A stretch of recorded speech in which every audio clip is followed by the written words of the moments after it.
Hello, everyone. I'm Kat. Quick show of hands. How many of you have asked yourself this question? How do I structure my go-ups? Right? Room full of people. Very common question. I think people new to Go are very likely to ask this question. And even if you've been doing Go for a while, even if you have written a few apps already, I think you're still very likely to come back to this question every now and then. It's certainly a question I ask myself pretty much all the time. I've been doing Go for about 2 years, so I'm still fairly unsure about a lot of things. And the idea for this talk came to me when I started thinking a bit more consciously about how to structure my code. So there were a lot of questions I had, and a lot of decisions that I felt like I had to make right at the start. Should I put everything in the main package? Should I start with one package and then extract stuff over time into their own packages and like trust that organic growth? How do I decide if something should be in its own package, right? Where is the line? Should I just use a framework and be done with it? What's the programming paradigm for Go? Like, is there an idiomatic way of structuring my Go code? And should I go for microservices or should I start with the monolith? And how much should be shared between packages? Is it okay to do some duplication to keep the packages completely separate at all cost? Or, what kind of stuff is okay to share? So I'm sure a lot of you had these or similar questions. And application structure isn't really something that is discussed very often online. There's some information, but not a lot. The focus tends to be right on the design patterns themselves, like concurrency design, but not so much on the where do your files go on disk. And everyone seems to have a slightly different answer to that. Everybody seems to have their own preferences and best practices. And Go as a language doesn't really give you any hints. Like, it kind of leaves it completely up to you, which is great, because we can have fun with the structure and we can tailor it to our exact needs. But at the same time, for somebody new to Go, and especially somebody who comes to Go from a very typical object-oriented background, like from a Java language, and expects to see classes and objects in Go, they don't really know where to start. Why is this important? I mean, end of the day, it's just files on disk. Who cares, right? Well, Dave Cheney said in his Golang EK keynote in 2016 that if Go is to be the language that companies invest in the long run, the maintenance of Go programs and the ease of which they can change, that will be a key factor in their decision to pick Go for their next project. And I thought that's definitely true. Because without a good strategy applied across your projects, like, you'll just find your code scattered all over the place with random bits and random packages. And typically, once you make a major architectural decision about your project and you develop a few use cases for it, then you're kind of stuck with it, and it's really hard to then change your mind and shift gears later on and suddenly refactor everything. So I think it's really important to consider it and get it right-ish from the start, or at least try to. So what's a good structure? Let's define that first. I think ideally it should be consistent across the project. There is nothing worse than coming into a project, especially if you're not the original author, and seeing one part of the app done in one way, and then another part done in a different way, and then you just have no idea which one to follow. I think it should be easy to understand, easy to reason about. It should just make sense, right? It should be easy to change. It should be loosely coupled. It should be easy to test. It shouldn't hinder testing in any way. I really love this quote. It's attributed to Einstein. It should be as simple as possible, but no simpler. And I think that really captures the Go thinking perfectly, because basically keep it simple, don't overcomplicate for no reason, but not simplistic. And the design of your code should reflect exactly how the software works. And then the structure should follow that design that you picked exactly. So if you apply the transitive law to this, your structure should reflect exactly how the software works. And you might think, well, that's obvious, but how many times have you come into a project where the structure suggests one way, and actually the app works in a slightly different way? And I really want to emphasize this point, because that's really the holy grail of good code structure.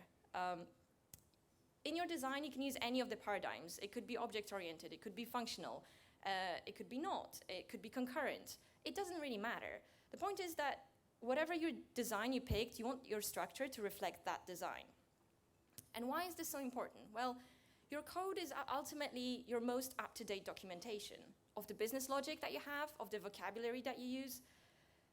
So a good code structure which isn't diverged from the design, it's critical to make your code understandable, maintainable, and kind of self-documenting.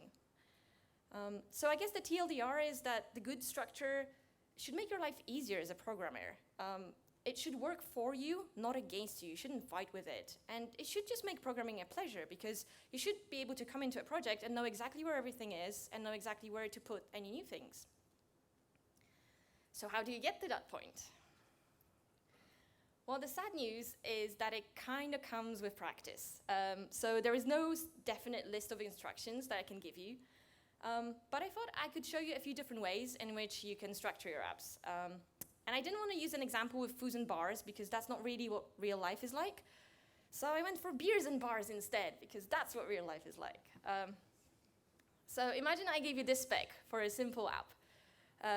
I want a simple beer service where a user can add a beer, the user can add a review for a beer, and I want the user to be able to list all beers and list all reviews for a given beer. And for simplicity, we'll skip deleting, updating, and some of the testing, because it's just a simple demo app. And I want the service to provide me the option to store data either in memory or in JSON files. So in real life, this could be a SQL or no SQL store. But for our simple case, we'll just go with memory or JSON. And I also want the service to give me the ability to add some sample data, so to seed the database with some sample beers and sample reviews. Okay, so now that we have a spec, how can we go about implementing this? Well, let's start with the most obvious thing, the flat structure. So we could have the following files. We could have data for the sample data. We can have handlers for all the HTTP endpoints. We have main to start everything up and tie it all together. We have model to define our beer and review structs. And then we can have the storage file to define the storage functionality that we expect. And then we have a file for each of the storage types. So this structure is easy to navigate. It's easy to wrap your head around, because there are not too many files in here. And I think it's a great starting point, the flat structure, if you don't know where to start. Avoid analysis paralysis, avoid overthinking. If you don't know where to start, just go with the flat structure. It goes well with the idiomatic approach, because it keeps it simple, doesn't overcomplicate for no reason. I think it works well for small apps or maybe libraries, like 10, 20 business operations, perfectly fine. And one great benefit of this is that of the flat structure is that it removes any chance of circular dependencies, because everything is in the main package, so you'll never run into that problem. But it doesn't come with some disadvantages. First of all, looking at the files, can you tell what this app does? File names don't really give you much of a clue. So you have to open the files, you have to dig through the code to actually understand what it does. And this might get hard to navigate if it grows over time. Like once you get to 50 or 100 files for big projects, it might start to be a bit difficult. And then having everything in one package also means that we have this one massive global state, which isn't exactly great. So there is no way to black box everything here. There's no way to make anything private if you just keep everything in main. So normally for this talk, because normally it's a bit longer, I have a demo repository on GitHub with all of this implemented. So I will tweet out a link to the repo. I'm not going to go through it right now because it would take too much time. But I will tweet out the link so you can actually go in your own time, find the flat directory in that repo, and that's where it's implemented, so you can like browse around and see how it's done. I think it makes sense to leave it up to you guys to like go through it in your own time. So let's see if there's a different way of implementing it. Let's see how we could break this up somehow. There are, of course, a few different ways in which we could break this up. So let's try first grouping the app by function that is performed by the code. So this approach is formally called as the layered architecture. If you imagine your application having different layers, it has the presentation layer or the UI layer, and then it has the business logic in the middle, and then at the bottom it has all the third-party dependencies, all the APIs, anything external. So those are all the layers, and then you essentially group the code based on the layer to which it belongs. So if I said to you things like controllers, views, models, actions, DAOs, well, that sounds an awful lot like a classic MVC. And that's exactly what it is. So this classic MVC grouping, it's used by a lot of frameworks, and I think the main reason for it is that it's a pretty generic way to break up your apps. Like, it will fit almost every use case. So in our case, we could have something like this. We could have handlers, models, and storage packages as our 3 layers. So the good thing about this structure is that it's easy to decide where things go, at least up until a certain point. And it also discourages you to use the global state and start thinking about putting things in their own packages and like black boxing a little bit. That could be problematic though, because if you suddenly have to share a variable or something between the 2 layers, then which of the layers does the variable go in? Like, do you duplicate it across, or do you just stick to 1 layer? Like, you start running into those little dilemmas. And where do you initialize everything? Like, in this case, we could have main initialize the storage and pass it to every model, or you could leave it up to every model to initialize its own storage. So another dilemma here. And in our case, like, do we create the beers and do we create 1 beer file for everything to do with beers, or do we have 1 for beer, single beer, and then 1 for many beers? And that actually it kind of ties in with a bigger problem with naming, because normally you would want to stick to something consistent, like keeping everything plural or singular. So in our case, we have models, but then we have storage, not storages. So for those of you with a slight OCD, it's kind of like it starts getting a bit inconsistent down the line. And then because we usually have 1 file for every model, they can get large over time and start to contain a lot of kind of unrelated functions over time if you just keep extending them infinitely. So that might be a problem. And also, in this case, you usually end up having 1 definition of a struct for all regardless of the context or the use case. So in our case, the beer struct will have an ID, because normally a beer will have an ID. And when I list beers, I want that to come back with the ID. But then when I'm adding a beer, then because the struct has an ID, then I don't know as a user, should I specify that ID? Or is the app going to handle that for me? Is it going to ignore anything that I specify? So it's not very clear, looking at this code, how does it work and what should I do as a user? It's not very intuitive. And then the biggest con is actually this won't compile because we have circular dependencies, because the models call out to the storage package for storage functions, and then the storage calls out to the models package for the definitions of beers and reviews. So this actually won't compile if you look at the demo app because of that dependency. And that's a very typical problem to run into when you define your models in the middle layer, and then you have both the top layers and the bottom layers call out to the same middle layer. It's very likely that you're going to run into this sooner or later. So let's try a slightly different approach. Let's try to break up the app into modules. What do I mean by modules? Well, if you think about it, we've got stuff to do with beers and stuff to do with reviews and stuff to do with storage. So why not group by that? So everything to do with beers goes in the beers package. Everything to do with reviews goes in its own package. So in this case, at least things are somewhat grouped logically. But that's kind of about the only advantage that we get with this approach. You start running into the dilemmas along the lines of are reviews, should they be their own package, or should they be like a sub-package of beers because they are beer reviews? Naming is worse because now we have beers.beer, so we have stutter. And this also still won't compile. You still have pretty much the same circular dependency, just slightly moved around. So let's try a different way. Let's try grouping by context. What do I mean by context?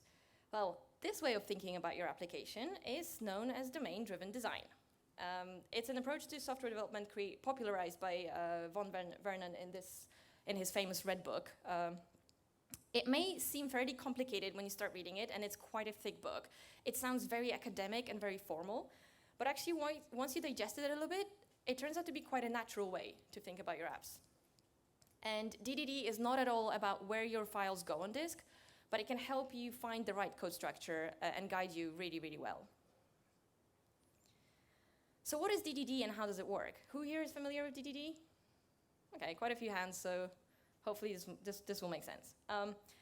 So first of all, it makes you think about your domain and your business logic before you even write a single line of code. And you define your bounded context, the models within each context, and the ubiquitous language. And these are all terms these are all like formal DDD terms. So what's a bounded context? Well, it's essentially a limit around a particular model. So it's a boundary, and you can have many of them in your app. So to give you an example, if you think about a user or a customer as an entity, then a customer will mean something else, something different to a person working in a sales department to somebody working in a support department. And it will mean something different to a developer. So a context is essentially this. It's defining an entity in relation to a particular user. And in each context, that same customer or user will have different properties. So for somebody from the sales department, the customer might have things like the lead time or cost of acquisition. Whereas for a support person, none of those things might matter, but a support person might care about things like average number of tickets submitted or average response time and those kind of things. So the bounded context basically help you decide what has to stay consistent within each context and what can change independently. So for example, if we had those two contexts for the support and the salesperson, the support context kind of doesn't care if anything in the sales context changes. And if you define these really well, it's fairly safe to modify them independently. And then you start identifying the building blocks of your system. So you're essentially looking at your app or your project and then figure out what's in it. Like what are you dealing with in it? So you have all those things. And they all sound really formal, and I'm not going to give you the formal definitions because it really takes a while to wrap your head around them. You have to like spend some time with them. But instead, I thought I can try and explain them based on our demo app. So hopefully this will make it clearer. So we could think of our demo app as follows. We only have one context here, and that's of a beer connoisseur, let's say, wanting to give a review for a beer. So it's a beer tasting context, let's say. And to that person, to that beer connoisseur, a beer will have a specific meaning. So that person will care about things like the tasting notes or the alcohol content, the ABV. But they may not so much care about a barcode on a beer. But if we had a different context in our app, for example, for a beer manufacturer, then they might very much care about the barcode, but not so much about the flavoring notes. So in our case, to keep it simple, we just have that one context. And then the language we're going to use throughout is beer reviews storage. And that might seem to you like a waste of time, because it's like, well, duh, that's obvious. But I think it's really, really important to agree on the language with all the stakeholders in your project very early on. Because inevitably down the line, you're going to end up with storage called storage, database, repository, and probably a million other things. So pick whichever word you prefer as a company and stick to it. Another classic example is UK versus US spelling. Like I remember running into that a while ago where we needed to make endpoints in our API for checks. And somebody called it check with the UK spelling and check, like the things that you give into a bank. And so we had a US and UK spelling in different endpoints, and it was a nightmare. So agree on the spelling and stick to it on your vocabulary. And that's essentially the ubiquitous language very early on. And also another benefit is that once you agree on the common language, it's very helpful then for you to discuss this with the wider group of people, of stakeholders, because you're not just devs talking about yourselves. You can go to the salesperson and they will use the same language. So you can actually talk to all your stakeholders and get a better understanding of the business logic and how something should be working. And then the entities we have is beers and reviews. And the value objects could be things like brewery or review author. And you might be wondering what the difference is between an entity and a value object. And entities are essentially, if you think about an entity, it's an abstract concept. It's something that you can have an instance of. So it could be a customer, an order, a beer, a blog post. They're all entities and they can all have instances. And a value object is a slightly smaller concept. It represents a value that on its own really isn't an entity, but it can be a part of an entity. So it's a bit more like a property. So for example, a barcode value object could be part of the beer entity. And then on top of that, you can have something called aggregates, and that's when you have two entities which are somehow linked, usually by an ID. So in our case, we have beers and reviews, and they're linked by beer ID. So you need something on top of that to create you that meta entity of a beer review. And that's essentially what the aggregates do. They link two entities together. And then the services are essentially stateless operations that on their own cannot and shouldn't be performed by any entity. So it's just operations in the system, in your system, that may involve many entities. So in our case, we have operations like beer added or review added, and so on and so forth. Events is essentially something that can happen in your system that can alter or affect the state of that system in some way. So in our case, we can have things like beer not found, or duplicate beer found, or beer added, and so on and so forth. And finally, we have repositories. And a repository is essentially a facade over a backing store or over a database. So in our case, we have a beer repository and a review repository. And they could be the same database, but not necessarily. They could be two separate databases. But the good news is that we don't care about it at this point. We don't care about implementation details. We think about it in abstract terms. So we don't really care if it's one physical database or many. It's just abstract concepts that we're talking here. And this might not be 100% correct. This is just my take on it. And ideally, you should discuss this with all your stakeholders, the rest of your team, to get an agreement. And you might come up with something different. There's no right or wrong really here. So DDD essentially helps you to understand what it is that you're dealing with in your app. As you can see, you can apply it to a problem of any size. You can just leave stuff out for smaller apps. So I really stretched it here in this example because if you see the actual implementation in the demo app, I didn't actually bother implementing the aggregates or the facades over the repositories because it's really an overkill for such a small apps. So I would say don't be afraid to just pick whatever is in your system and then just leave out whatever is in there. You shouldn't expect necessarily to find everything that DDD lists in your system. It might happen to have all of them, but it might not, and it might still help you. So a first take on this, we could have the following. The first change that you might notice is now our package name communicate what they provide as opposed to what they contain. And each package has a single purpose. So this way, it's easier to avoid circular dependencies and in our case, we actually solved the circular dependency problem. So this will compile because now beers don't depend on storage. It's the service layer talking to storage, and the modules are left out. So we've broken that link. But there are still some problems with this. For example, how do I add sample data? So far in all the examples, sample data has just been added in the init function in main, so I can't really control it. I don't control it when I run it. It runs every single time I run the app. And what if I wanted to add a separate command for this application? What if I wanted to add like a command line interface that will prompt me to add beers and reviews instead of accepting HTTP requests? Like, where does it go here? Can't have two main.go files. And so we still have some problems to solve. But luckily, there is something that can help us with that, and that is called the hexagonal architecture. I don't know who's heard of that? Again, quite a few people, yay. So in a nutshell, hexagonal architecture, it makes you distinguish between parts of your code that form the core domain and any external inputs and outputs. So any APIs, databases, mail clients, cloud services, everything external. Why is it this way? Well, the only goal, well, not the only goal, but the main goal of the hexagonal architecture is to allow you to make changes to one part of the app without having to change the rest of it. So to keep the changes as local as possible. So for example, if you want to swap out databases, like a MySQL database for a NoSQL database, or an HTTP endpoint for a command line interface, your core domain shouldn't really need to change in any way. It doesn't really care. It shouldn't care how you store data. So you shouldn't necessarily have to make any changes to the core domain if you just want to swap something in and out.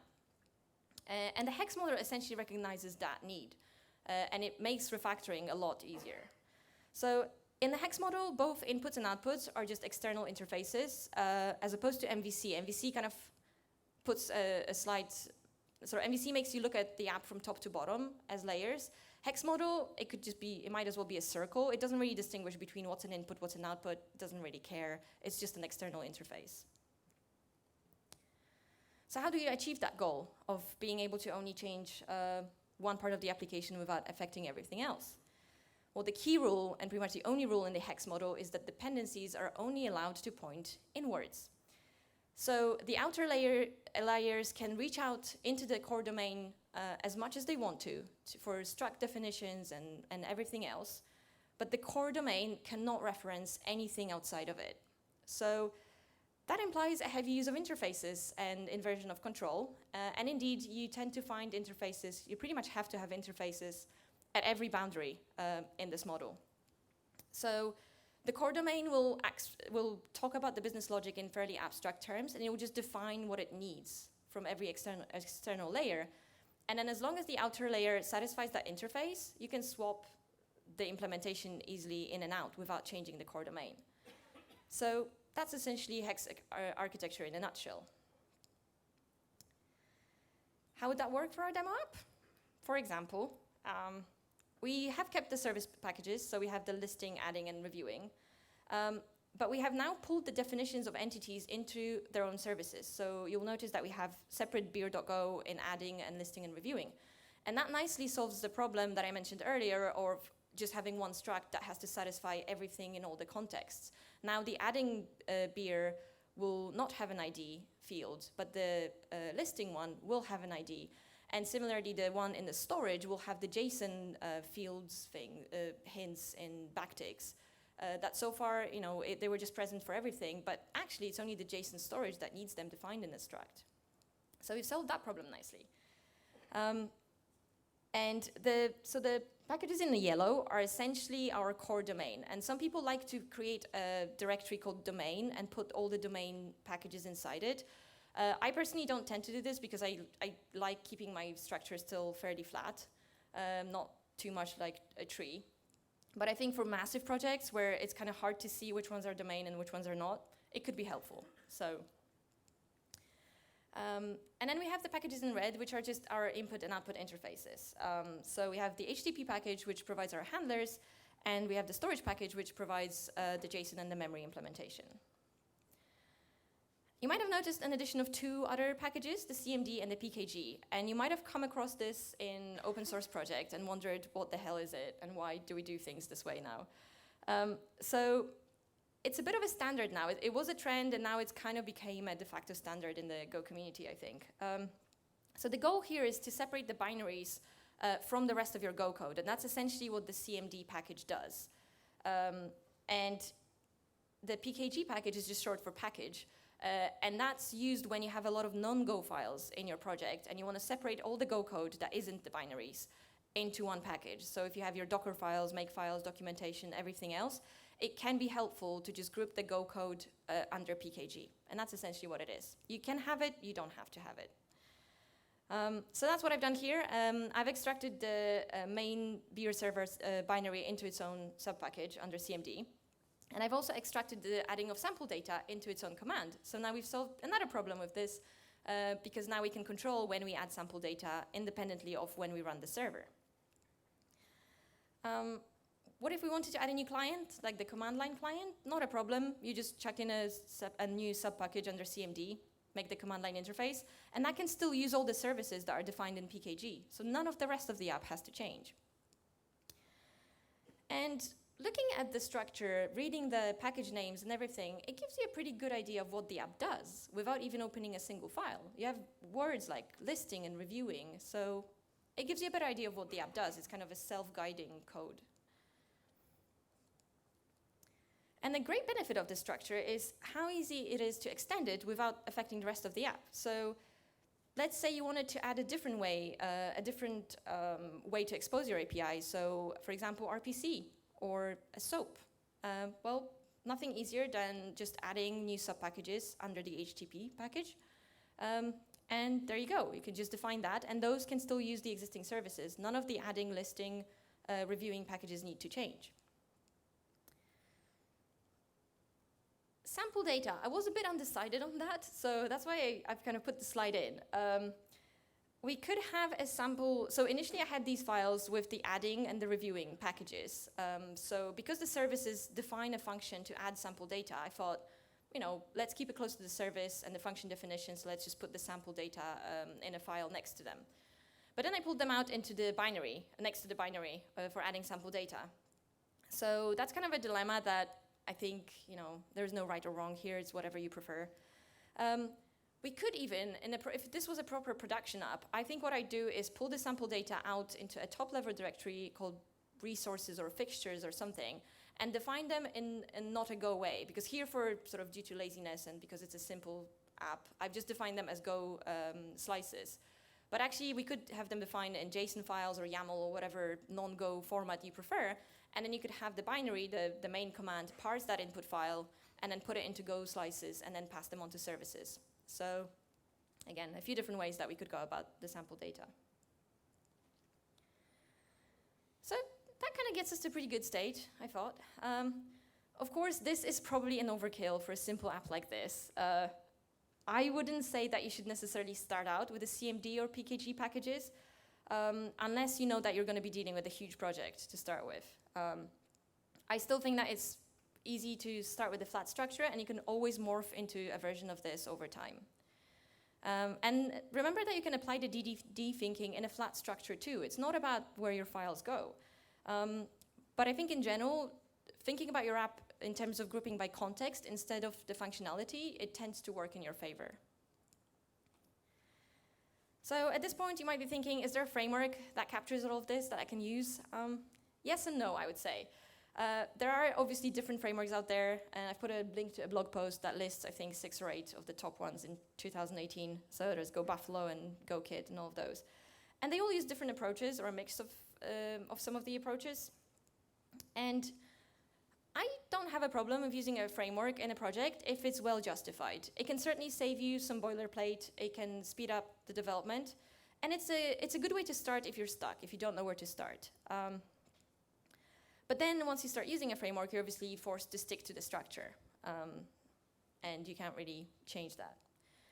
So I tend to avoid frameworks to avoid introducing that complexity unless I really need it for something. I think starting out with blank pages, especially for just toy projects or experimenting, it lets you understand the different concepts, and then once you understand the different patterns, you can easily then recognize them in the frameworks, and then you can judge the frameworks better because you know the pros and cons of every approach. So I kind of prefer to learn from first principles and then maybe go back to the frameworks. And that's why I haven't really talked much about them today, but I'm not against them. There's one project that I found interesting, which is the Go Build template, which is kind of like an in-between. So it has the CMD and the PKG folders, but inside it has nothing. So it leaves the implementation up to you, but it's a good kind of shortcut, and it saves you some boilerplate. It has a make file and a Docker file, and it kind of is a nice bootstrapping. So if you haven't looked into it, or if you're curious, then I've put a link here. A few words on testing before we wrap up. I think it makes sense to keep the test files next to the files that they test. I don't really see the point of replicating the structure under a separate tests directory. I think it's fine to just keep the test files next to the files that they test. And if you're using mocks, it's fine to use a shared subpackage. Like mocks are mocks, they're reusable, they don't really have any logic in them, so I think it's perfectly fine to share them. We all know there's 2 hard things in computer science, naming, cache invalidation, and off-by-1 errors. So a few words on naming besides the fact that it's hard. Choose package names that tell other people what can be expected inside. Avoid generic names like util or common, because they just end up being the dumping ground over time for a lot of unrelated stuff. Follow their normal Go conventions, and I've put a link here to Andrew Gerard's very short slideshow on the normal Go naming conventions. Avoid stutter if you can, so don't duplicate the package name with the struct names or function names if you can. And then another point that I only realized after GopherCon, there was a great talk by Julia that I really encourage you to watch. She is a person who codes with the help of a screen reader. So actually something to keep at the back of your mind is to pick names that will be read correctly by the screen reader. So she had a problem where GitHub actually isn't pronounced correctly. It's something like JIT by the screen reader, which she Googled, and it's technically a correct pronunciation, but it's not the thing that you think it is. So keep that at the back of your head. Like, think about the names and if they would be pronounced correctly and make sense to somebody using a screen reader. A very quick word on the main function, and I'll just defer to Matt here. you'll kind of find that if you apply the structure and if you start pushing your logic out into the separate sub-packages, your main is kind of just left really small, and it really just initializes and ties everything together, and that's about it. So your main tends to be fairly short. And so keep it short. You'll probably find something like this over time as a trend. So let's recap. The convention these days seem to put your binaries in a separate top-level package, the CMD package. If your project is large and has a lot of known Go assets, then use a PKG subdirectory to separate your Go code. And I really want to emphasize this, that if your project is large and has a lot of non-Go packages, because a lot of people came back to me and said, I don't see the point of using PKG. And I'm like, well, then don't use it. End of the day, it's what works for your project. Favor grouping by context instead of functionality, especially for large projects. It will work in your favor. Implementation of external inputs and outputs almost always end up being their own packages. That's universal, I think. Keep the mocks in a shared subpackage. Keep any known Go projects files in your root directory. Keep the main sweet and short and make it tie everything together. And avoid global scope for better maintainability. And the init function. One of the problems I run into with the init function is that because I was adding my sample data in an init function, every time I would run my tests, like the app will try to add sample data, because you can't turn init off, like you can't control it. So avoid it if you can. So I'm sorry I don't have a single like formula for you to follow here. But I hope I managed to clarify the different approaches a little bit. There is no single right answer to code structure. It's really whatever works for you and your project, end of the day. So these are the approaches that I showed you. They're just example approaches, and they can probably be improved in many ways. So if you have any ideas, by all means, send me pull requests. I really like this quote by Bruce Lee, be like water. Don't be afraid to change your mind later on. Remember that your domain and the language will change, it will expand, it will morph over time, so should your structure and your project. I'd say almost expect to not get it right the first time, because it's quite unlikely. It's quite likely that you're going to have to refine it later on. So be like water, be prepared to change, and just adapt over time. Don't overcomplicate for no reason. Definitely think about the complexity of your domain before deciding on a structure, but go for the simplest solution for today. Don't code for the anticipated future, because it's probably not going to be what you imagined. Above all, be consistent in your project, so keep the structure consistent across the entire project. It will help you, it will help your fellow programmers. Prototype, experiment. Prototyping will help you ask questions you didn't even think you should be asking.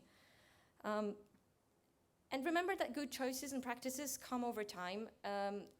We've certainly seen that in the community. We didn't start out with the CMD packages and the PKG packages. They're just trends that people shared online and refined online, and then they just became the de facto standards. But we didn't start out with them. So have fun experimenting and share your ideas so that other people can jump on them and refine them, and we, as a community, we can come up with better and better ideas over time.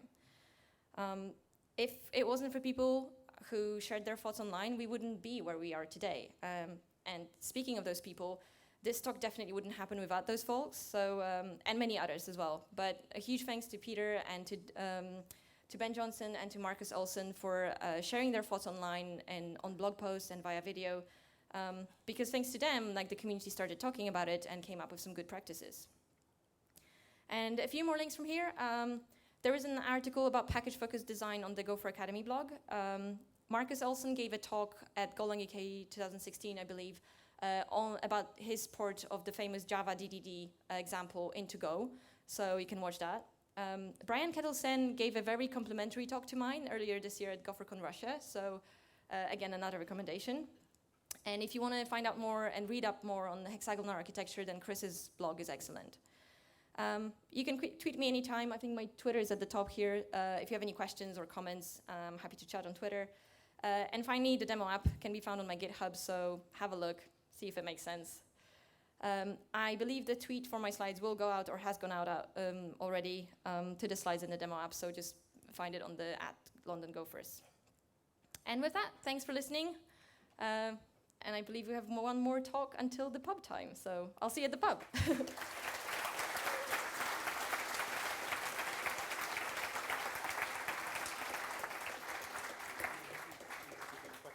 I'm happy to take questions if you have.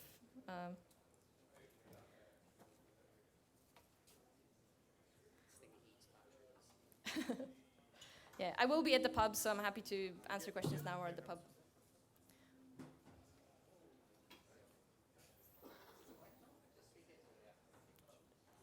Doesn't work.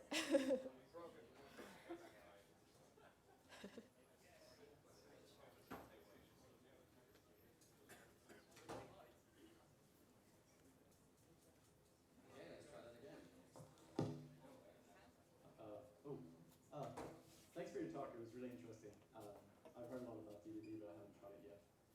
When I looked at the example for the hexagonal architecture, it made me think, doesn't it just involve a lot of type conversions? What kind of type conversions? I mean, so you have a definition of beer for when you're adding a beer, and another definition for beer maybe when you're reviewing it, to reference the beer that you're reviewing, and you have to convert that to the type that you want to store in the database, or convert it back again with listing and so on. Isn't because you have all these different type definitions, Yeah. you need a lot of conversions back and forth. Yeah, so I do a conversion between the sort of service definition and then the database representation. But that's about the only one that I do. So there tends to be no overlap between the different services, like adding and reviewing, so they can all be separate, so there's no conversion between them. But yeah, you just have to do that conversion. But again, it's the sort of, at the cost of duplication, slight duplication, you get more flexibility, because then you can change, the storage can just be swapped in and out, and then your model stays the same. So, yeah. I just wanted to say as well that type conversions are traditionally a place where it's easy to add errors when you want to convert a type and you forget a field or something like that. So I guess you just have to complement that with a lot of good tests then. Yeah, I believe, yeah. Anyone else? I'm not going to throw that far.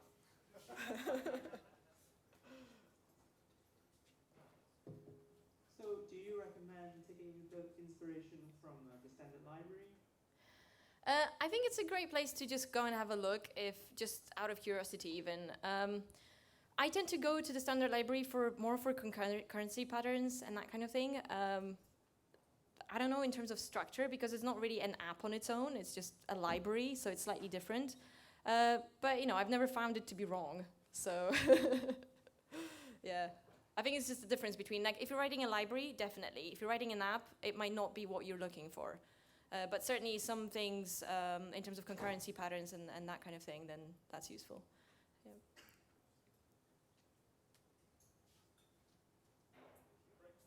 Thank you very much, Kat.